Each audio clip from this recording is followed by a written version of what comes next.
المسلمين وزمرة المؤمنين رحمكم الله. روي عن أبي هريرة رضي الله عنه أنه قال قال رسول الله صلى الله عليه وسلم إذا قلت لصاحبك يوم الجمعة أنصت والإمام يخطب فقد لغوت ومن لغى فلا جمعة له. Kami ingatkan kepada jemaah salat Jumat yang dirahmati Allah Subhanahu wa taala, ketika khatib sudah naik ke atas mimbar dan memulai khutbahnya, dimohon untuk tidak berbicara satu dengan yang lain, karena ada hadis Nabi yang diriwayatkan oleh Imam Abu Hurairah radhiyallahu anhu. Beliau berkata, Nabi sallallahu alaihi wasallam bersabda, barang siapa yang berbicara dan berbuat baik ketika khatib sedang berkhutbah, maka tidak ada pada Jumat baginya. Untuk itu, marilah kita diam mendengarkan serta mentaati apa yang disampaikan oleh khatib. Semoga Allah melimpahkan rahmat dan ridha-Nya kepada kita semua. Amin amin ya rabbal alamin. Awasitu wasma'u wa ati'u rahimakumullah. Awasitu wasma'u wa ati'u jami'atan rahimakumullah la'allakum turhamun. Allahumma salli ala sayyidina wa maulana Muhammad. Allahumma qawil Islam minal muslimina wal muslimat wal mu'minina wal mu'minat wa yassirhum ala iqamatid din. Rabbi ikhtim lana bil khair wa la khairan nasirin bi rahmatika ya arhamar rahimin. Assalamualaikum warahmatullahi wabarakatuh. Allahu Akbar, Allahu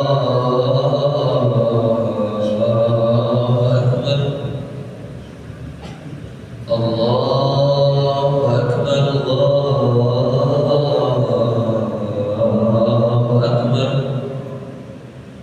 Asyhadu an la ilaha illallah. Asyhadu an la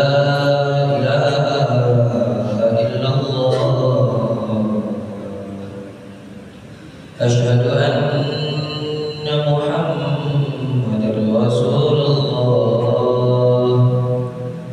Asyhadu anna Muhammadar Rasulullah. Hayya 'alas salah.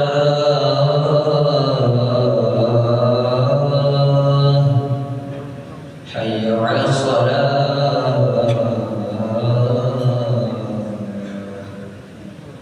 Hayya 'alal falah.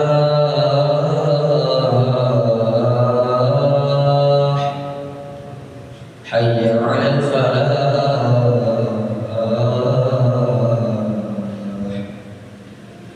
Allahu Akbar, Allahu Akbar. La ilaha illallah.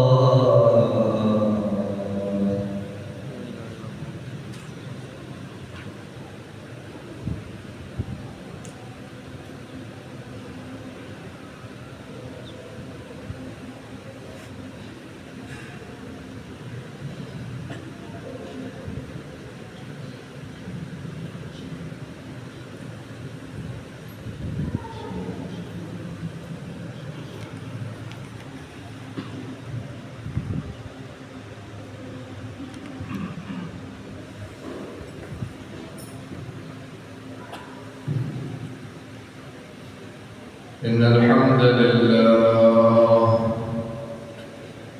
نحمده ونستعينه ونستغفره ونتوب إليه ونعوذ بالله من شرور أنفسنا ومن سيئات أعمالنا.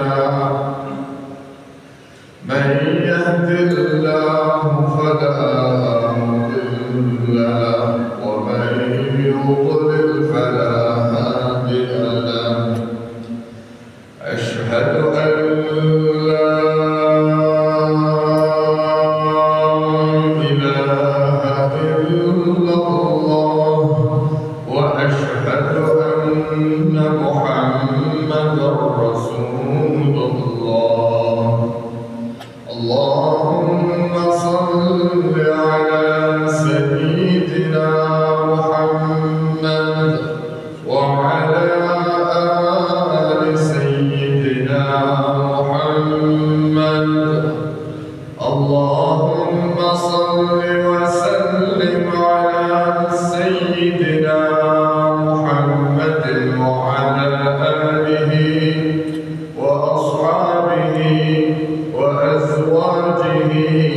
وذريته وأهل بيته عدد ما في علمك صلاة وسلاما دائمين بدوام ملكك.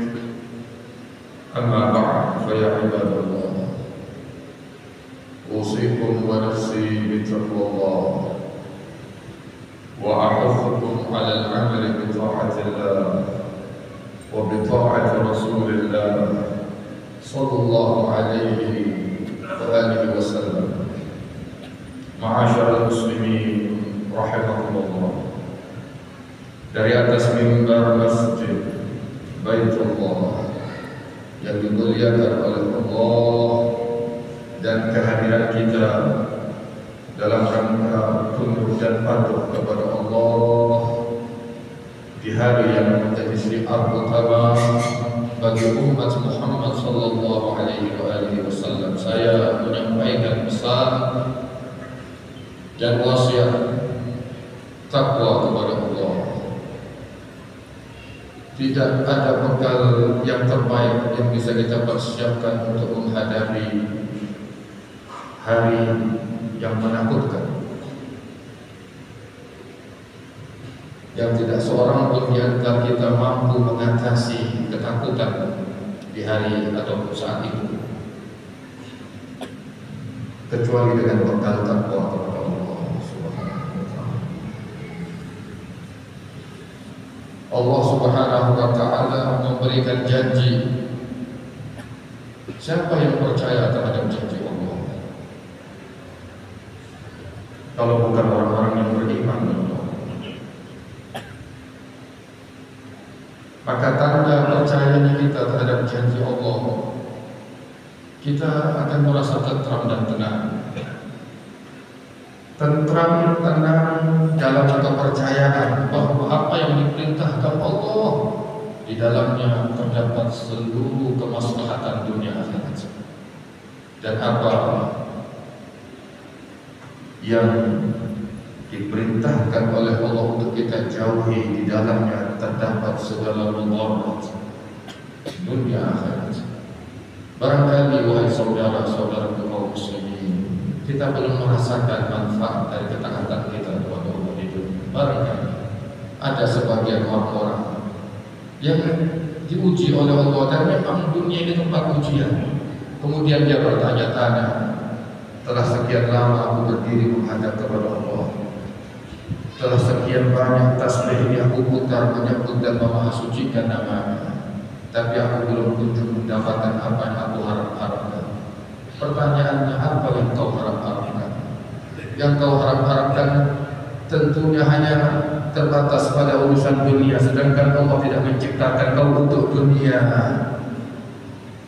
Dunia jalan lalu yang memang harus kita lewatkan, tapi Allah menciptakan kau untuk akhirat. Kata Sayyidina Ali, kita bukan putra ataupun anak-anak dunia. Bukankah kita melihat banyak orang yang telah berlalu di dunia ini, kekayaannya pun tidak bermanfaat bagi dia, pangkat jabatannya pun tidak berguna. Ketika kematian datang sirna, orang-orang yang mencintainya meninggalkan dan melupakannya. Bahkan yang paling dekat dengan dia pun kemudian melangsungkan kehidupannya seakan-akan tak pernah terjadi apa-apa. Masyaallah muslimin, takwa kepada Allah Subhanahu wa taala adalah bekal terbaik orang-orang yang beriman kepada Allah untuk menghadapi saat-saat itu. Semoga Allah Subhanahu wa taala memberikan kepada kita keteguhan hati untuk tetap setia kepada Allah dan teguhnya pijakan kaki kita di atas jalan yang diridhoi oleh Allah bagaimanapun kondisi, keadaan dan situasi kita. Ma'asyiral muslimin rahimakumullah. Kita telah memasuki bulan yang telah disepakati oleh para ulama kita sebagai bulan di antara bulan-bulan yang agung. Karena di bulan ini lahir manusia yang diagungkan oleh Allah, yang dengan kelahirannya bersemburat cahaya terang benderang, menyinari setiap hati manusia, dan dia membawa risalah yang memang diperuntukkan untuk seluruh manusia, junjungan kita Nabi Muhammad SAW. Satu sosok, satu-satunya sosok yang dijadikan panutan oleh Rabbul Alamin. Satu-satunya sosok yang dijadikan panutan oleh Allah Rabbul Alamin buat kita. Laqad kana lakum fi Rasulillah uswatun hasanah, lengkap segala aspek kehidupan. Yang ingin saya sampaikan di atas mimbar yang berkah dan dalam waktu yang singkat dan ringkas ini, Allah Subhanahu wa Ta'ala hanya memastikan orang-orang yang layak mendapatkan barakahnya Nabi ini dari rahmat yang memang Allah jadikan beliau hadir di atas permukaan bumi ini hanya orang-orang tertentu. Dan orang-orang tertentu itu bukan berarti sedikit. Kita sebagai orang-orang yang beriman, alhamdulillah kepada Allah dan Rasulnya, semoga terjaga, tidak sampai disambar oleh syaitan, disambar oleh iblis, disambar oleh hawa nafsu kita sendiri sehingga kita tersingkir dari rahmat ini, sedangkan kita hadir sebagai umatnya. Yakni suatu ketika setelah Nabi Musa alaihissalam menerima al-wah, lembaran-lembaran atau lempengan batu yang berisi perintah-perintah dari Allah di Bukit Tur Sina, pulang dia mendatangi kaumnya, disebutkan dalam surah Al-A'raf. Terkejut bukan main dia melihat kaumnya menyembah patung sapi. Padahal di tengah-tengah kaumnya ada Nabi Harun, saudara. Bertanya-tanya, kok bisa? Bayangkan, ini mereka baru nyebrang dari lautan dengan cara yang luar biasa. Dikatakan belum kering kaki mereka dari menyeberang lautan merah dengan mukjizat itu tadi, bisa-bisa menyembah patung sapi. Nabi Musa dah habis pikir, sampai-sampai Nabi Harun ini dicengkram jenggotnya dan kepalanya. Dalam Al-Quran disebut Allah lempengan Taurat itu dibanting sama Nabi Musa dari saking kesalnya dia. Setelah reda amarah Nabi Musa, diambil balik lempengan tersebut. Kemudian dia ingin memberi syafaat kepada kaumnya. Dia ingin tampil memberi syafaat kepada kaumnya yang menyembah sapi. Dia memilih 70 orang dari umatnya, merupakan orang-orang pilihan yang tidak ikut serta menyembah patung bersama kebanyakan kaumnya. Kemudian mendatangi Bukit Tur Sina yang suci itu. Allah Subhanahu wa Ta'ala sempat menggoncang bumi sehingga mereka semua berada dalam situasi yang luar biasa panik, sampai-sampai Nabi Musa bersungguh sujud memohon kepada Allah, ya Allah, sesungguhnya Engkau mampu membinasakan mereka dan saya sebelum saya mau datang memberikan syafaat atau kami menunjukkan ikrar taubat kepada mereka. Ya Allah, apakah Engkau akan binasakan kami karena perbuatan orang-orang yang bodoh tersebut, ya Allah? Atuhlibuna bima fa'ala as-sufaha'u minna. Dari sini kita garis bawah, Allah tidak ridha terhadap kezaliman. Allah tidak ridha terhadap kemungkaran. Barangkali kita tidak ikut serta berbuat zalim, barangkali kita bukan termasuk orang-orang yang berbuat mungkar, tapi diamnya kita terhadap kezaliman barangkali di dalam rumah kita, diamnya kita terhadap kemungkaran yang ada di lingkungan kita, itu bisa mendatangkan kesialan yang bisa menimpa semua. Siapa yang membuat peraturan ini?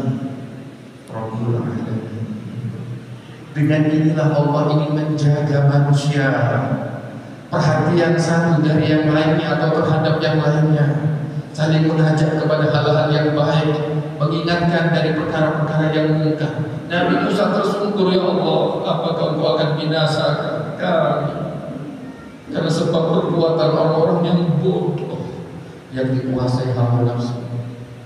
Di situ Nabi Musa memohon kepada Allah, ya Allah, Allahumma inna hudna ilaik, ya Allah, kami kembali meniti jalan hidayah kepada-Mu, ya Allah. Ini dalam rangka memberi syafaat umat kaumnya yang menyembah sapi. Nangis nih. Waktub lana fi hadhihi dunya hasanah wa fil akhirah, dan berikan kepada kami, ya Allah, kepastian dari hasanah, kebaikan-Mu di dunia untuk kami dan di akhirat. Anda tahu apa jawaban Rabbul Alamin? Azabku wahai Musa, siksa aku timpakan kepada siapapun yang aku kehendaki. Seakan-akan Allah yang menantang, mau apa manusia? Siapa yang mau tampil memberi pertolongan kepada manusia kalau aku ini menimpakan azab? Aku Allah, aku berbuat apa yang aku kehendaki. Aku memberikan ganjaran kepada mereka yang taat, dan aku memberikan siksa kepada mereka yang membangkang. Mau apa manusia? Atau aku binasakan semua di semesta raya ini? Aku tetap Allah. Mau apa manusia? Tidak disematkan kepada yang menciptakan segala sesuatu sifat zalim, karena Dia yang mempunyai segala sesuatu. Akan tetapi Allah menegaskan di sini, wa rahmati wasi'at kulla syai'. Wahai Musa, kasih sayangku, seakan-akan Allah mengatakan, akan tetapi kasih sayangku ini luas, meliputi segala sesuatu. Saat tubuh aku akan tentukan, ya, akan pastikan rahmatku ini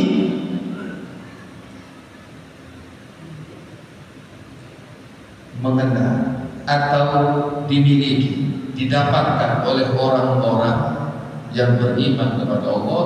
Dan di situ Allah tekankan yang mengikuti orang-orang yang menegakkan sholat dan menunaikan zakat. Kemudian ditafsir dilanjutkan oleh alladzina yattabi'una rasulan nabiyil ummi. Kemudian siapa mereka itu? Orang-orang yang sholat, orang-orang yang bayar zakat, orang-orang yang mengikuti Nabi yang ummi. Ini di zaman Nabi Musa, Nabi yang ummi sudah diviralkan oleh Rabbul Alamin di kalangan Bani Israel. Di mana itu diviralkan? Di kitab Taurat dan Injil. Allah tegaskan yang Nabi ini sifat-sifatnya dikenali oleh umatku itu. Di dalam Taurat, berikutnya juga setelah masa Nabi Musa di dalam kitab Injil, sifat-sifatnya detail. Siapa mereka yang layak mendapatkan rahmat Allah? Bukan hanya yang mengakui, membaca Taurat ada tanda Nabi Muhammad dia akui, membaca kitab Injil ada tanda-tanda Nabi Muhammad secara rinci diakui. Bukan hanya mengakui, falladzina amanu bihi, yang beriman. Bukan hanya mengakui, beriman terhadap. Falladzina amanu bihi wa'azzaruh, dan mengagungkan, memuliakan. Diperintah Rabbul Alamin. Jadi menampakkan bahwa kita ini mengagungkan, memuliakan sosok yang dimaksud oleh Allah, yaitu Nabi Muhammad. Falladzina amanu bihi wa'azzaruhu wa nasaruhu. Tidak hanya mengagung-agungkan dan menghormati beliau, tapi menolong agamanya, menghidupkan ajarannya, membela kehormatan daripada syariatnya. Wattaba'un nural ladzi unzila ma'ah, dan mengikuti nur. Apa nur itu? Al-Quran yang diturunkan bersamanya. Ulaika humul muflihun. Mereka itu, wahai Musa, yang akan aku berikan kebaikan dunia dan akhirat sebagaimana yang kau minta. Ini untuk kaumnya Nabi Musa. Bagaimana kita yang alhamdulillah beriman kepada Allah dan Nabi Muhammad, Alhamdulillah kita pun mengagungkan Nabi Muhammad dari lubuk hati kita dengan menghidup-hidupkan ajarannya. Bukan hanya menghidup-hidupkan ajarannya, setiap momen Rabiul Awal kita tampakkan kebahagiaan. Inilah syiar kelahiran manusia yang agung. Kita agungkan wa azzaruh wa nasaruh. Kemudian menghidup-hidupkan ajarannya sebagai upaya untuk menolong supaya ajarannya ini tetap tersebar, tetap terlihat tanda-tandanya jelas. Lihat kaum muslimin itu setiap 5 waktu mereka memenuhi masjid. Lihat kaum muslimin itu setiap bulan Ramadan mereka berpuasa. Lihat kaum muslimin itu mereka mengeluarkan zakat dari sebagian hartanya. Orang melihat, menyaksikan ini ajaran Nabi. Kami tidak akan biarkan ajaran Nabi kami mati di tangan kami. Maka kami akan tampakkan ajaran ini dengan amal, perbuatan dan ucapan kami. Ini wa nasaru itu di sini. Wa azzaru menampakkan syiar kebahagiaan dan pengagungan terhadap beliau. Perintah dari Rabbul Alamin.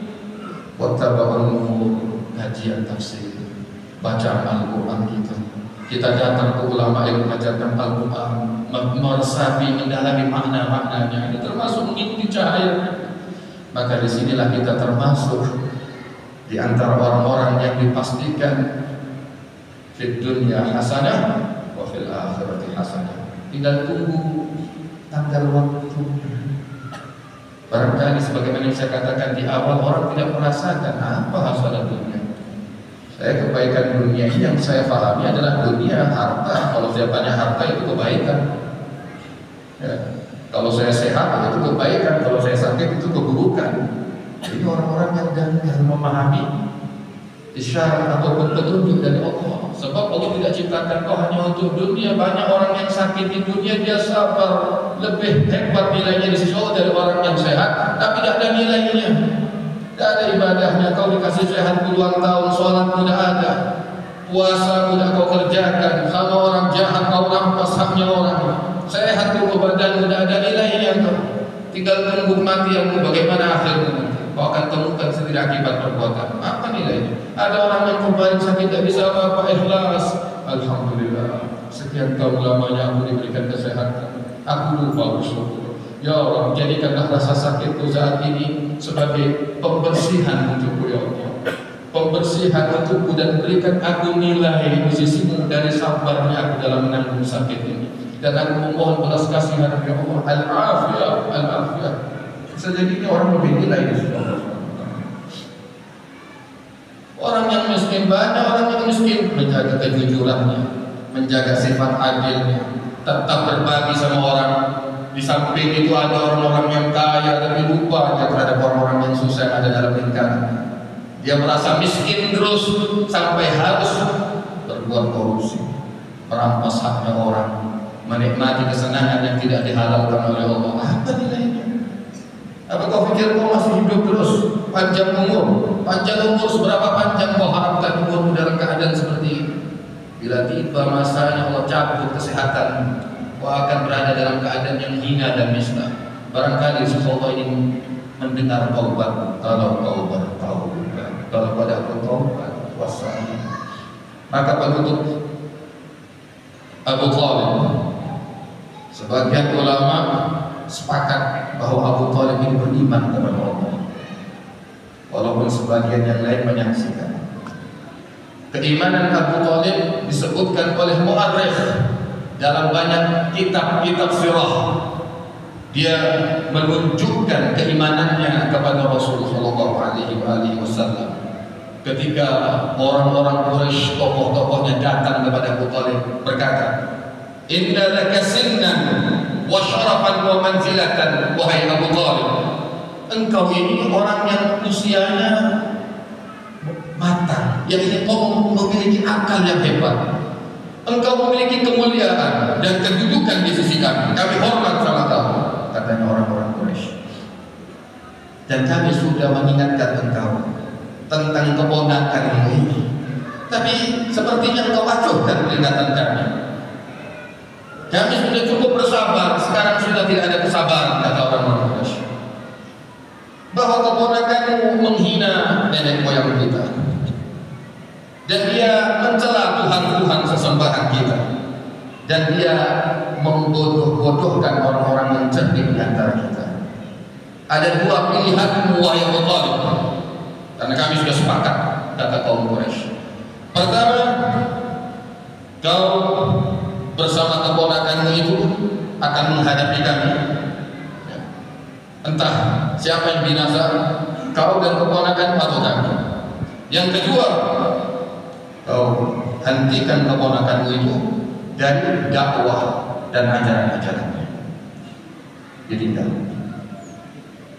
Abu Thalib, dia memang tidak pernah menampakkan keimanannya di hadapan orang-orang Quraisy, karena mereka masih menghormati Abu Thalib selama Abu Thalib dipandang mengikuti ajaran leluhur. Setelah ditinggal menghadap ke kamar bertemu dengan Rasulullah SAW. Ya benar, Abu Thalib sudah tua waktu itu. Kau sudah dengar apa yang mereka katakan, dan kau mengetahui keadaanku yang sudah rentah. Aku barangkali tidak mampu membela. Kira-kira bagaimana tanggapan? Apa kata Rasulullah SAW sambil menitiskan air mata?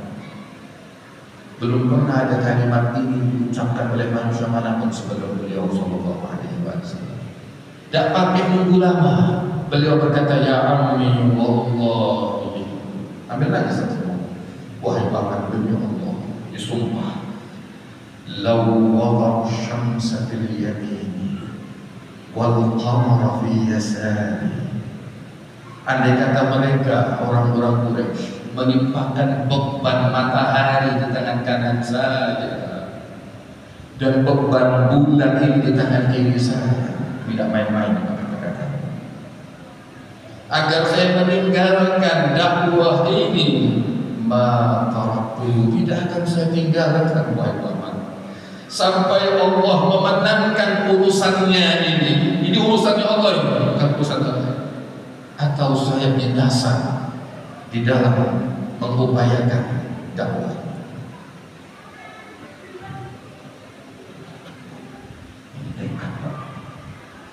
Ini Nabi tidak pernah main-main. Untuk Islam dan kaum muslimin tidak pernah main-main. Apa kata Abu Thalib? Ya benar, wahai anak keponakan, lanjutkan. Bicaralah kau, apa yang ingin kau bicarakan? Wallahi demi Allah, mereka tidak akan bisa menyentuhmu selama saya hidup. Sampai saya berkarang dengan tanah, saya akan terus membela dan memperjuangkan. Pertanyaannya, siapa yang meragukan keimanan, penghormatan, pembelaan Abu Thalib kepada keponakannya ini Rasulullah? Kemudian selanjutnya kita bertanya kepada diri kita, sejauh mana keimanan kita terhadap Nabi kita? Kita ini mengagungkannya, betulkah kita mengagungkan Nabi? Kita ini terkait ajarannya, sudahkah kita benar-benar menolong? Kita menolong untuk menghidupkannya di lingkungan kita. Dan bagaimana terhadap Al-Quran yang ada di rumah kita? Apa yang sudah kita perlakukan dengan Al-Quran? Mudah-mudahan Allah Subhanahu wa Ta'ala memperbaiki keadaan kita dan mengembalikan kita ke jalan yang lebih baik. Allah Subhanahu wa Ta'ala meneguhkan pijakan kita di atas jejak kita suci Nabi Sallallahu Alaihi Wasallam. Ya Rabbana ya Allah, kami tidak memiliki kemampuan dan daya untuk semua itu kecuali bila Engkau memberikan kepada kami pertolongan-Mu ya Allah. Maka berikanlah kemudahan kepada kami untuk bisa menapaki jejak suci Nabi kami setapak oleh setapak. Dan maklumilah kelemahan dan keterbatasan kami.